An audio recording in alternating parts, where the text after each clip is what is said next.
श्रीमद् भागवत साप्ताहिक कथा के खष्टम स्कंद का 12वां अध्याय माने 12वां अध्याय इंद्र द्वारा वृत्तासुर का वध। एवं जिहासुरूपम देयमाजो मृत्युम वरम विजयानमाना शूलम प्रगिभ्याप पततम सुरेन्द्रम यथा महापुरुषम कैटभो अस्तु। सुखदेव जी कहते हैं, हे राजन, वृत्तासुर रणभूमि में अपना शरीर छोड़ना चाहता है, क्योंकि उसके विचार से इंद्र पर विजय प्राप्त करके स्वर्ग पाने की अपेक्षा मरकर भगवान को प्राप्त करना श्रेष्ठ है। इसलिए त्रिशूल लेकर इंद्र को मारने के लिए दौड़ा। इंद्र ने त्रिशूल को वज्र से काट दिया। फिर उसने सिंह गर्जना की। इंद्र ने विशाल भुजा काट दी। उसके बाएं हाथ से रावत के मस्तक पर प्रहार किया। वृत्तासुर की वीरता की योद्धाओं ने प्रशंसा की। चारों ओर से हाहाकार होने लगा। इंद्र ने वृत्तासुर के धैर्य की प्रशंसा की। अहो दानम सिद्धो से यस्यते मतिरीदृशम। इंद्र ने कहा, हे देव राज, सचमुच तुम सिद्ध पुरुष हो। तुमने ये जगदीश्वर श्री अन्य भाव से भक्ति की है। तुमने भगवान की माया को जीत लिया है। तुम महापुरुषों के हो गए हो। इस प्रकार वार्तालाप कर इंद्र वृत्तासुर से पुनः युद्ध करने लगा। इंद्र ने वज्र से उनकी दोनों भुजाएं काट डाली। वह पर्वत के समान पृथ्वी से कांपता हुआ इंद्र के समीप आकर ऐरावत सहित वो निगल गया। किंतु नारायण कवच के प्रभाव से इंद्र उसके पेट में जाकर मरे नहीं। वज्र से उसका पेट फाड़कर बाहर निकल आए। इंद्र पुरुषार्थी है, वृत्तासुर अविद्या है। दधीचि स्वयं गुरुदेव स्वरूप हैं।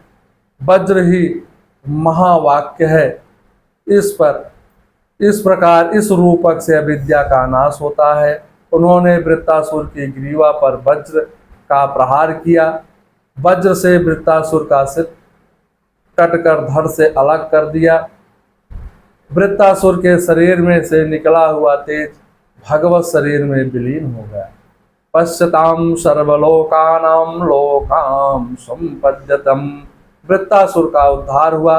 भगवान ने वृत्तासुर के पुष्ट भक्ति प्रदान की। कृष्ण भक्ति प्राप्त हो गई। श्रीमद् भागवत साप्ताहिक कथा के खष्टम स्कंद का 12वां अध्याय समाप्त होता है। अथ त्रयोदशः अध्याय 13वां अध्याय इंद्र पर ब्रह्म हत्या का आक्रमण और भगवान विष्णु द्वारा उनकी रक्षा। वृते हत्यम त्रयोलोकम विनाशक्रेण भूरिधि सपालम हा भवनम सद्यो विचारम निवृत्तेन्द्रिया।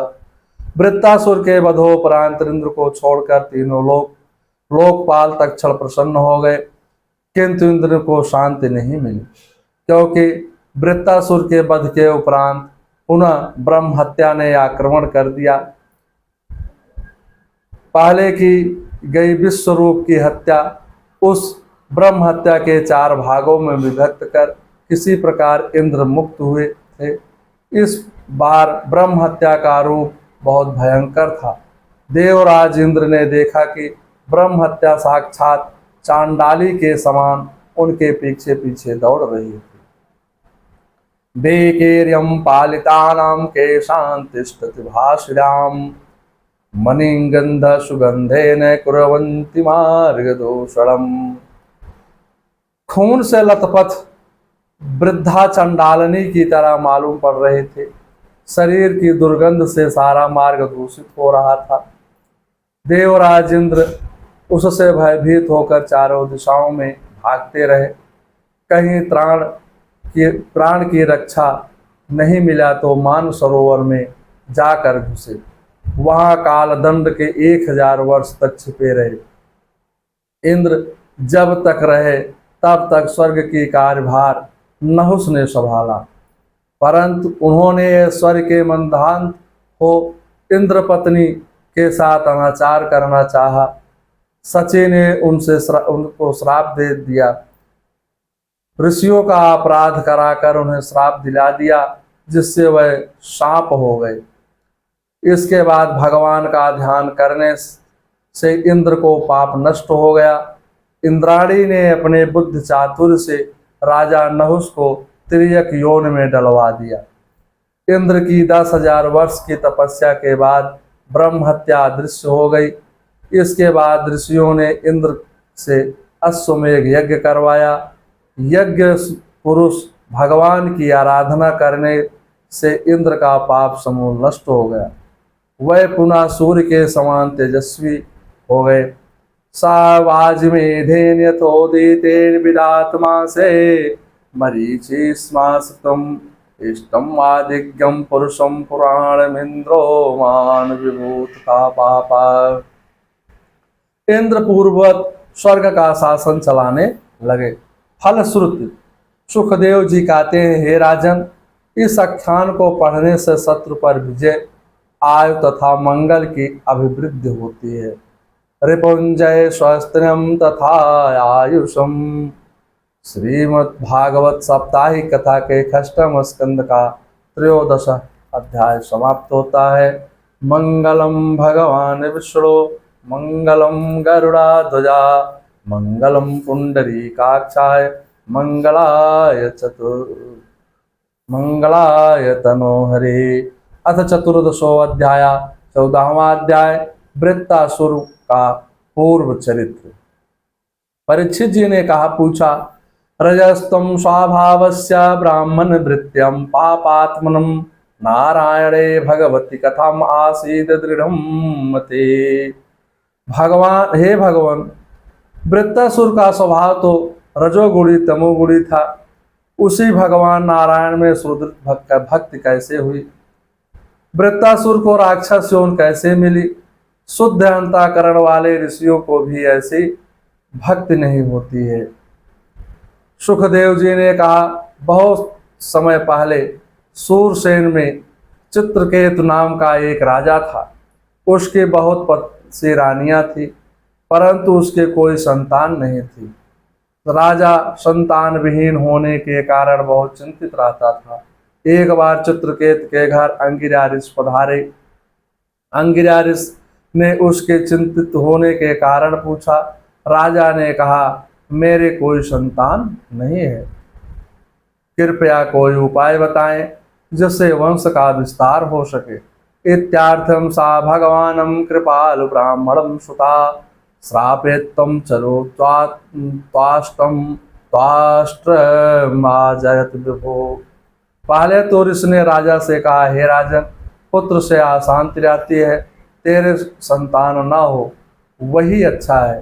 परंतु चित्रकेत ने दुराग्रह पर कर प्रार्थना की। जब अंगिरा ने पुत्रेष्ट यज्ञ कर चर से त्रष्टा का पूजन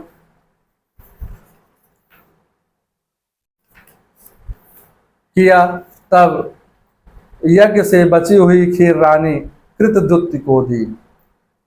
ऋषि ने कहा, हे राजन, इसे से तुम्हारे यहाँ पुत्र उत्पन्न होगा, लेकिन वह प्रसन्न तथा शोक दोनों को देने वाला होगा। ऋषि चले गए। रानी कृतदुत्ति गर्भवती हो गई। तदंतर समय आने पर एक सुंदर पुत्र का जन्म हुआ। पुत्र जन्म सुनकर के राजा अत्यंत आनंदित हो गया। ब्राह्मणों द्वारा स्वस्ति वाचन जात कर्म संस्कार कराया। पुत्रवती रानी कृतदुत्ति ने राजा ज्यादा प्रेम करने लगे। अन्य स्त्रियों के अंदर जलन और ईर्ष्या होने लगी। कृत्यदुत्तिम जनन्तिम सपत्नीम माद्यम महत् स्वप्तम एवेत संचिंतम निरीक्षम व्यचरत गृहे। एक दिन कृतदुत्ति पुत्र को सुलाकर महल में इधर उधर घूम रही थी। उसी समय मौका पाकर के सौतन ने उसके पुत्र को जहर दे दिया, जिससे वह बच्चा तत्काल मर गया। कृतदुत्ति ने धाय को पुत्र लाने को भेजा तो उसने देखा कि बच्चा मरा पड़ा है। ददर संबालम सासामृतम सुतम। मरे हुए पुत्र को देखकर रानी मूर्छित हो गई। राजा भी पुत्र के पास आकर रोता हुआ उसके पैरों में गिर गया। रानी पुत्र वियोग में शरीर सुध बुध छोड़ विलाप करने लगे। अंतापुर में सन्नाटा छा गया, कोई धीरज बधाने वाला ना था। उसी समय नारद जी के साथ अंगिरारिस आ गए। चित्रकेतु शब्द का दार्शनिक भाव, यहाँ शब्दार्थ नहीं लक्ष्यार्थ लेना चाहिए। चित्रकेतु का तात्पर्य है यहाँ पर चित्र विचित्र कल्पना करने वाला ही चित्रकेतु है। रानीकृत दुत्त बुद्धि है, मन अनेक विषयों का विचार करता रहता है। उसी विषयाकार स्थिति में चित्र केतु का जन्म होता है। मन में जमे बाहर के चित्र ही भजन में विघ्न करता है। विषयों के चिंतन से उन विषयों में आसक्ति पैदा होती है। राग पूर्वक चिंतन करने से साधक का पतन हो जाता है, यही दुख का कारण बनता है। विषय कार्य वृत्ति ही संसार में जीव को दुख में ले जाती है। विषयों के मन में आते ही मन चित्र विचित्र कल्पनाओं में डूब जाता है। चित्रकेतु के चरित्र से यही शिक्षा मिलती है। श्रीमद् भागवत साप्ताहिक कथा के अष्टम स्कंद का 14वां अध्याय समाप्त होता है।